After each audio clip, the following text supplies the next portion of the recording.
মাত্র 5 বছর বয়সে তিনি বাবাকে হারান।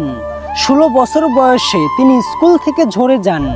17 বছরের মাথায় মোট 4টি চাকরি হারিয়েছেন। 18 বছর বয়সে বিয়ের পিঁড়িতে বসেন। 19 বছর বয়সে তিনি বাবা হন। 20 বছর বয়সে তার স্ত্রী তাকে ফেলে রেখে চলে যায়, আর কন্যা সন্তানটিকেও নিয়ে যায় সাথে। সেনাবাহিনীতে যোগদান করেন এবং সেখানে ব্যর্থ হন। এরপরে ইন্স্যুরেন্স কোম্পানিতে যোগদান করেন, সেখানেও ব্যর্থ হয়েছেন।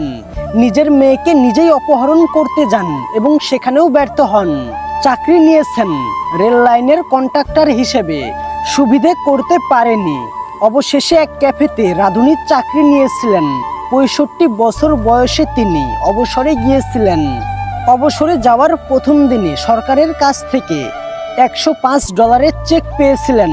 তার কাছে মনে হয়েছিল জীবন তার মূল্যহীন। আত্মহত্যা করার সিদ্ধান্ত নিয়েছিলেন তিনি। এরপরে একটি গাছের নিচে বসে জীবনে কি কি অর্জন করেছেন তার একটি লিস্ট বানাতে শুরু করলেন।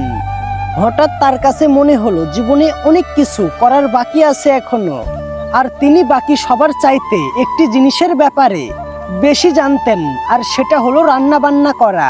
তিনি $87 ধার করলেন। সেই চেকের বিপরীতে কিছু মুরগি কিনে এনে নিজের রেসিপি দিয়ে সেগুলো ফ্রাই করলেন। এরপরে প্রতিবেশীদের দ্বারে দ্বারে গিয়ে সেই ফ্রাইগুলো বিক্রি করতে শুরু করলেন। সেখান থেকে জন্ম নিল KFC এর।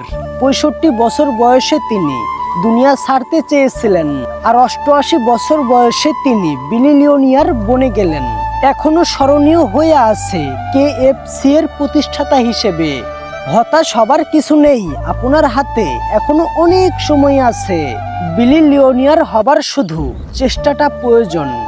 একটা মানুষ বারবারে ব্যর্থ হবার পরেও সফল হতে পারে, এর জলজান্ত প্রমাণ তো আপনারা এতক্ষণে পেয়ে গেছেন।